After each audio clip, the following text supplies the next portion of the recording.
Здравейте на всички, аз съм Сами и добре дошли отново, за да видите и реакцията на Ивайла и Мирела Panic Attack. Какво да кажа за тях? Те са сравнително... те са си нови изпълнители, не сравнително, те са си нови изпълнители. Обаче са изпълнители, които набират много бързо популярност, изпълнители, които аз много харесвам, много слушам. Преди да започнем с реакцията, набързо минаваме през екипа. Музиката е на Маджуна, което означава, че ще бъде нещо интересно, понеже Маджуна не го чуваме навсякъде, нали? Аранжимента е на Павел Казаков, текста е пак Маджуна. Режисьор е Николай Скерлев, оператор е също той, сценарист и организация е Станислава Василева, грим е Микеле, така коса и така нататък.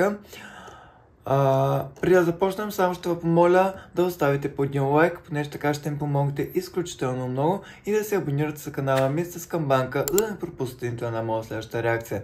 Само напомням, нали, че имам Instagram, където можете да ме последвате, има и линк долу в описанието, така че отидете, последвайте ме, понеже ако имам проблеми с авторските права, ще ви пусна реакцията там.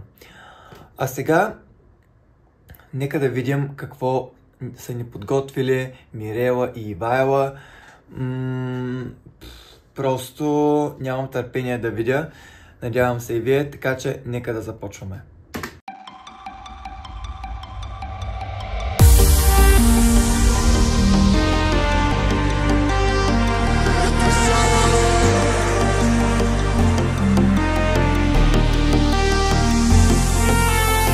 Добре, започва доста интересно клипа, доста различно започва.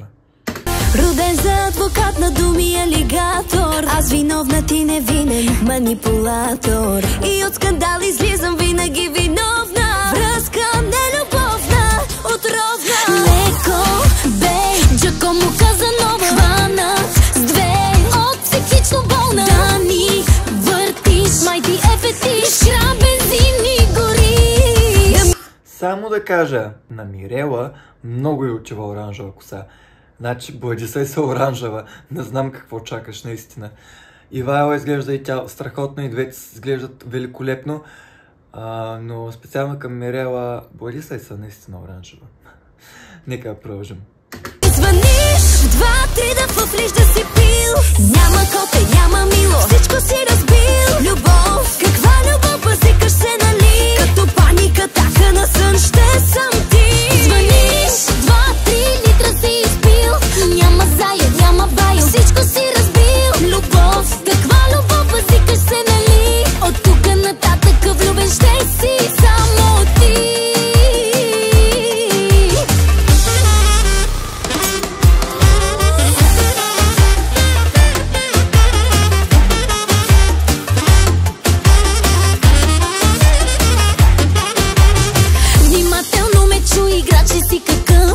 Изневерите ти не се броят на пръсти. Да, явно тук ще става въпрос за някаква любовна драма. Клипът е доста интересен, има някаква история, има сюжет. Доста ма кефи. Кефи ма, че Alpha Music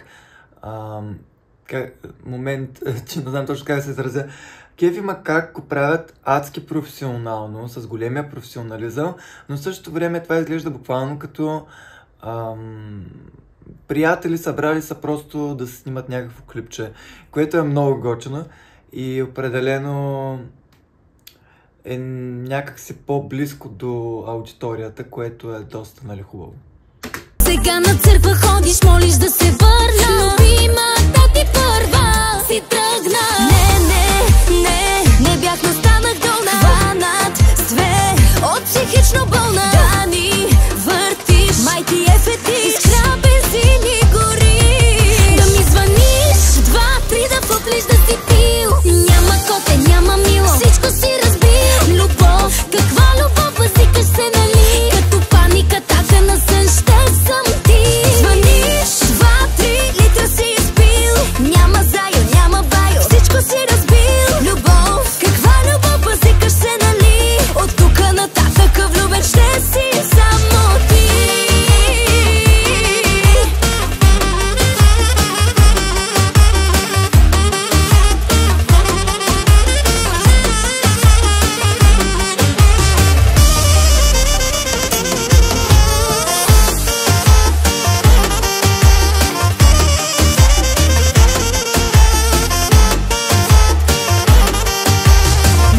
значи искате да ми кажете, че въпросният пич просто отива при едната и отива при другата и се опитва някак си явно да ги забаламуса. Поне аз доколкото така се го обяснях днес, а може и да не е така. Пишете долу в коментарите какво мислите и за песента и бих се радвал да чуя и вашето мнение. Джакомо Казанова, хванат с две от психично болна. Да ни въртиш, май ти е фетиш, искра бензин и гори. Да ми звъниш в 2-3 да фъфлиш да си пил. Няма коте, няма мило, всичко си разбил. Любов, каква любов, базикаш се нали? Като паника, така на сън ще съм ти. Звъниш, 2-3 литра си изпил. Няма зая, няма байо, всичко си разбил. Любов, каква любов, базикаш се нали? От тук нататък влюбен ще си само ти.